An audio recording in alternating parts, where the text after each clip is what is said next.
Assalamualaikum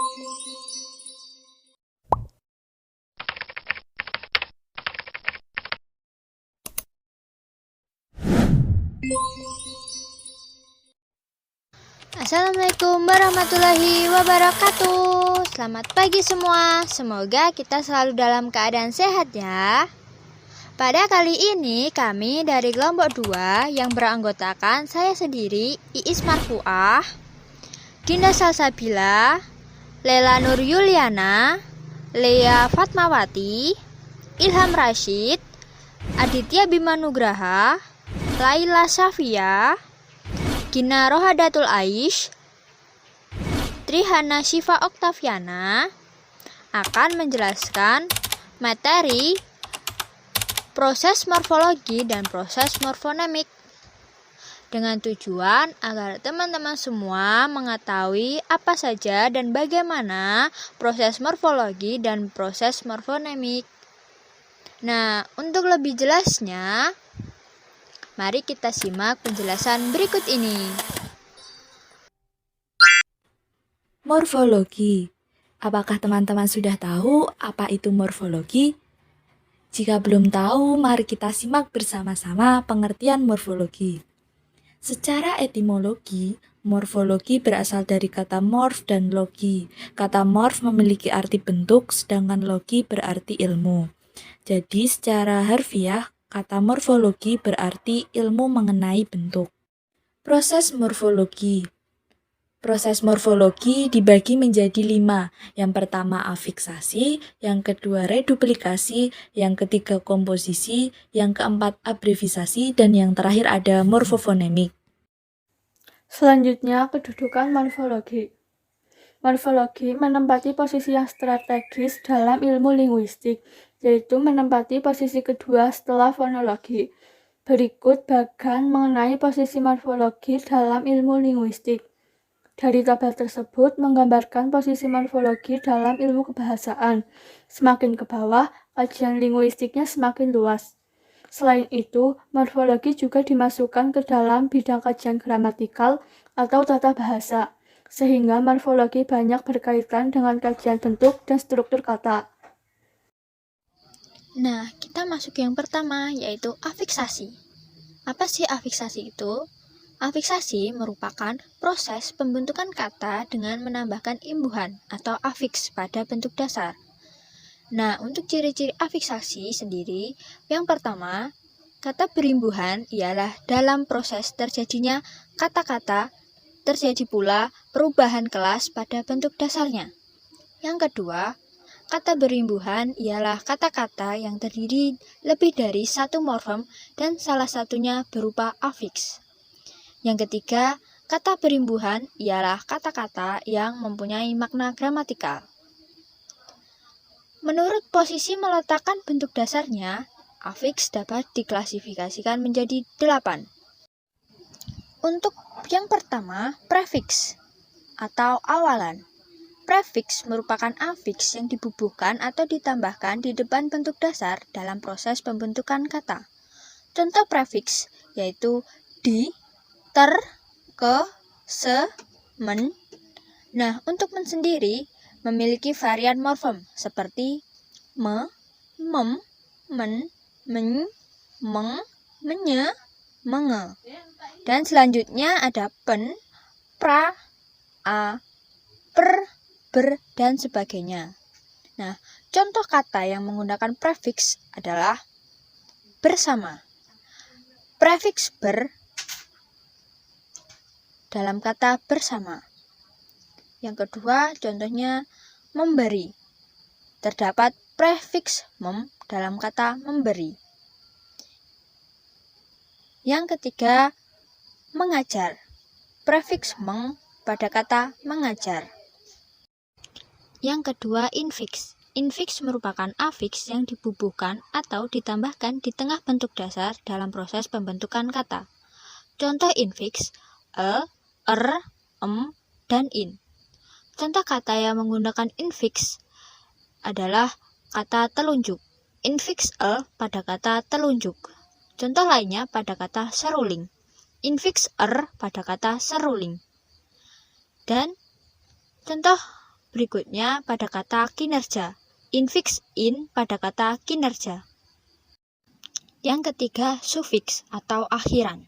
Sufiks merupakan afiks yang dibubuhkan atau ditambahkan atau ditempelkan di akhir bentuk dasar dalam proses pembentukan kata.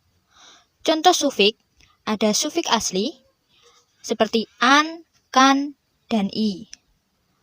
Dan contoh untuk sufiks serapan seperti isasi, dan is. Contoh kata yang menggunakan sufiks adalah bagian. Sufiks an pada kata bagian. Yang lainnya pada kata bagaikan. Sufiks kan pada kata bagaikan. Yang keempat, konfiks. Konfiks adalah afiks gabungan yang terdiri dari prefiks dan sufiks yang berfungsi untuk mendukung makna tertentu dan tidak terpisahkan, sehingga disebut juga satu morfem. Berdasarkan asalnya, afiks dibagi menjadi dua, yaitu afiks asli dan afiks serapan.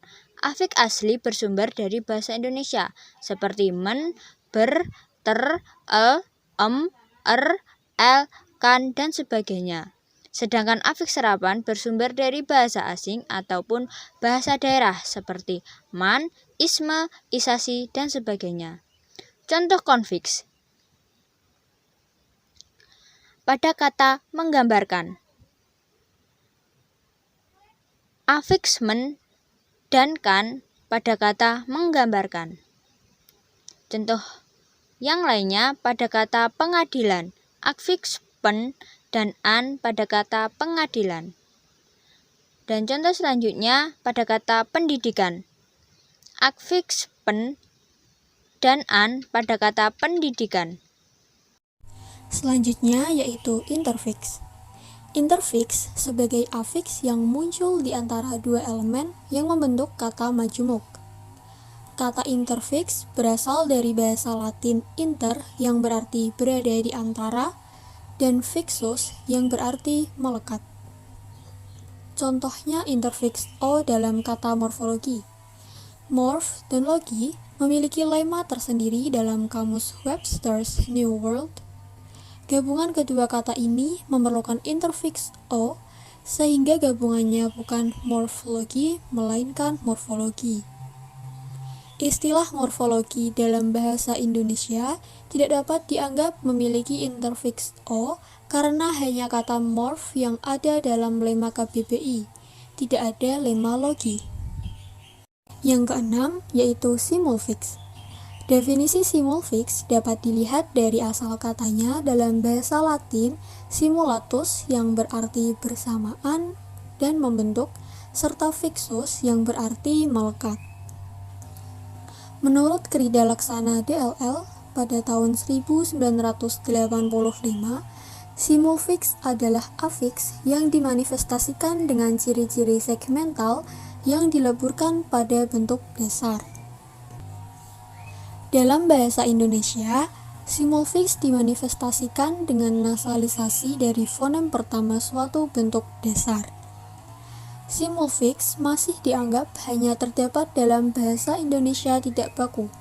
Contohnya, kopi, ngopi. Yang ketujuh, ada superfiks. Superfiks atau suprafiks adalah afiks yang dimanifestasikan dengan ciri-ciri suprasegmental atau afiks yang berhubungan dengan morfem suprasegmental. Bauer menyamakan istilah superfiks dengan simulfiks. Dari asal kata bahasa Latin, supra berarti di atas, atau above, atau di luar, atau beyond. Sedangkan simulatus berarti bersamaan. Contoh suprafiks dalam bahasa Inggris yaitu pada kata discount, yang kemudian dibaca discount. Dapat kita lihat bahwa suprafiks berada pada tataran suprasegmental sehingga istilah suprafiks lebih tepat daripada simulfiks. Bahasa Arab dan bahasa Indonesia tidak memiliki suprafiks. Yang terakhir yaitu transfiks. Transfiks adalah afiks yang muncul di keseluruhan dasar atau throughout the base. Dalam bahasa Latin, Trans berarti di sepanjang, atau across, atau di atas, over. Bahasa Indonesia dan bahasa Inggris tidak memiliki transfix. Afiks yang termasuk transfix dapat ditemukan dalam bahasa Arab.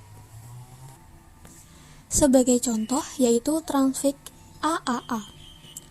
Transfix AAA dapat diterapkan pada kata K, F, R yang kemudian menjadi kafaro. Itu dalam bahasa Arab, jika diindonesiakan menjadi mengkafiri. Reduplikasi merupakan sebuah proses pengulangan kata dasar, baik secara keseluruhan maupun sebagian. Berikut ini pembagian reduplikasi dalam bahasa Indonesia. Yang pertama, pengulangan seluruh. Pengulangan seluruh adalah pengulangan bentuk dasar, tanpa perubahan fonem dan tidak dengan proses afiks. Misalnya orang menjadi orang-orang, cantik menjadi cantik-cantik. Yang kedua, pengulangan sebagian. Pengulangan sebagian adalah pengulangan sebagian morfem dasar, baik bagian awal maupun bagian akhir morfem. Misalnya, tamu menjadi tetamu, beberapa menjadi beberapa. Ketiga, pengulangan dengan perubahan fonem. Pengulangan dengan perubahan fonem adalah morfem dasar yang diulang mengalami perubahan fonem. Misalnya, lauk menjadi lauk pauk, gerak menjadi gerak gerik. Yang keempat, pengulangan berimbuhan. Pengulangan berimbuhan adalah pengulangan bentuk dasar, diulang secara keseluruhan dan mengalami proses pembubuhan afiks. Afiks yang dibubuhkan bisa berupa prefiks, sufiks, dan konfiks. Misalnya batu menjadi batu-batuan, hijau menjadi kehijau-hijauan, tolong menjadi tolong-menolong. Yang selanjutnya ada komposisi. Komposisi biasa disebut dengan kata majemuk yang merupakan perangkaian dua morfem asal yang menghasilkan sebuah kata yang disebut kata majemuk. Kata ini memiliki makna baru yang bukan merupakan gabungan makna dari unsur-unsurnya. Ciri-ciri komposisi atau kata majemuk yaitu kata majemuk memiliki makna baru yakni arti leksikal dari tiap-tiap unsur katanya sudah melebur memunculkan makna baru. Ciri yang kedua, struktur kata majemuk dikatakan erat karena tidak dapat disisipi oleh kata lain. Apabila disisipi, maka akan mengubah maknanya. Contoh, matahari. Kata ini bukan berarti mata dan hari, melainkan satu kesatuan utuh yaitu matahari. Contoh yang kedua, ada kamar mandi. Kata ini bukan bermakna kamar dan mandi, melainkan pada kesatuan struktur kamar mandi. Kedua kata di atas tidak dapat disisipi oleh kata lain, dan apabila disisipi, maknanya akan berubah. Komposisi atau kata majemuk dibedakan menjadi dua, kata majemuk setara dan kata majemuk tak setara.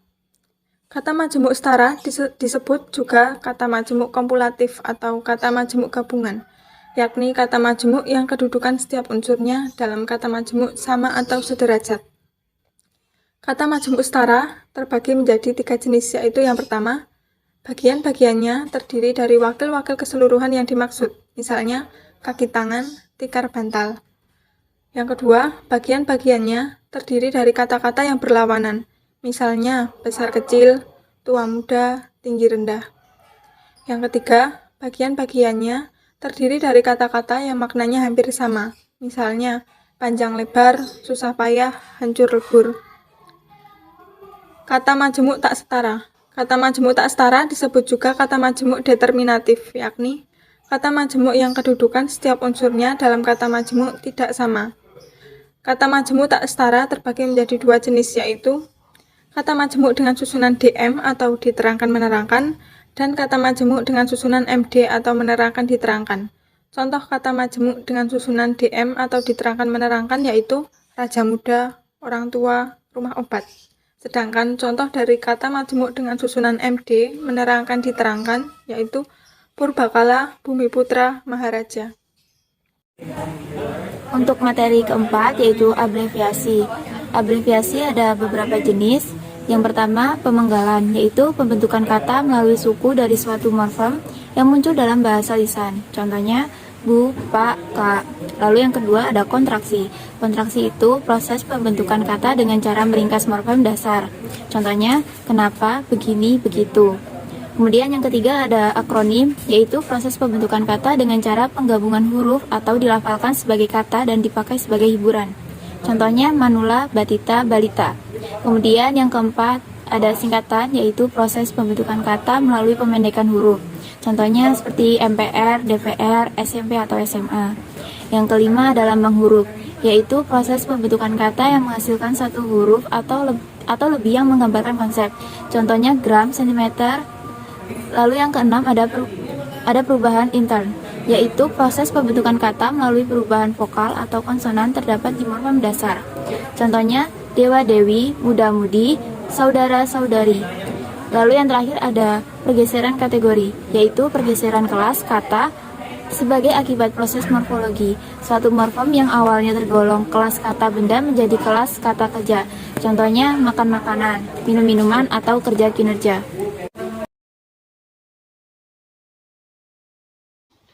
Morfofonemik. Morfofonemik adalah proses perubahan fonem yang terjadi karena bertemunya suatu morfem dengan morfem lain. Secara garis besar, morfofonemik dapat diartikan sebagai suatu proses di mana terjadi perubahan fonem dikarenakan adanya hubungan suatu morfem dengan morfem lain dalam pembentukan suatu kata. Contoh dari morfofonemik antara lain, yang pertama adalah kata mengepel, di mana kata mengepel terdiri dari dua morfem yaitu men dan pel. Kemudian kata yang kedua adalah kata belajar, di mana terdiri dari dua morfem yaitu pen dan ajar. Kemudian contoh yang ketiga adalah kata membantu, yang terdiri dari dua morfem yaitu men dan bantu. Ketiga contoh kata di atas termasuk hasil dari proses morfofonemik karena fonem pada ketiga contoh di atas mengalami perubahan. Untuk mengetahui alasan mengapa ketiga contoh di atas termasuk dari morfofonemik, maka kita harus mempelajari tentang proses morfofonemik. Proses morfofonemik. Yang pertama, ada perubahan fonem, yakni penggantian suatu fonem dengan fonem lain karena terdapat penggabungan dari dua morfem. A. Fonem N pada morfem men dan pen berubah menjadi fonem em karena digabungkan dengan morfem lain dengan awalan fonem P, B, F. Contohnya, men ditambah paku menjadi memaku, men ditambah fitnah menjadi memfitnah, pen ditambah buat menjadi pembuat. B. Fonem N pada morfem men dan pen berubah menjadi fonem N karena digabungkan dengan morfem yang mempunyai awalan dengan fonem T, D, S. Contohnya, men ditambah dapat menjadi mendapat, pen ditambah tulis menjadi penulis, men ditambah subscribe menjadi mensubscribe. C. Fonem N yang terdapat pada morfem men dan pen berubah menjadi eng karena bertemu dengan morfem lain yang berawalan fonem K, X, A, G, dan huruf vokal A, I, U, E, O. Contohnya, men plus ganggu jadi mengganggu, men tambah ambil jadi mengambil, pen tambah olah tambah an menjadi pengolahan, pen tambah karang menjadi pengarang. D. Fonem E berubah menjadi fonem K karena bertemu dengan morfem lain seperti ke, an, pen, an, dan i. Contohnya, pen, an, plus duduk menjadi pendudukan. Fonem N pada morfem men dan pen berubah menjadi N dikarenakan bertemu dan bergabung dengan morfem lain dengan awalan S, C, C. Contohnya, men ditambah jadi menjadi, men ditambah syukuri mensyukuri, men ditambah cari mencari, pen ditambah semangat penyemangat. Yang kedua, ada penambahan fonem. Merupakan proses penambahan fonem karena pertemuan antara morfem.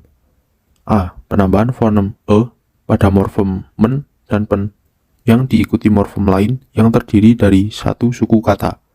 Contohnya, men tambah bor menjadi mengebor, men tambah cat menjadi mengecat, men tambah lap menjadi mengelap.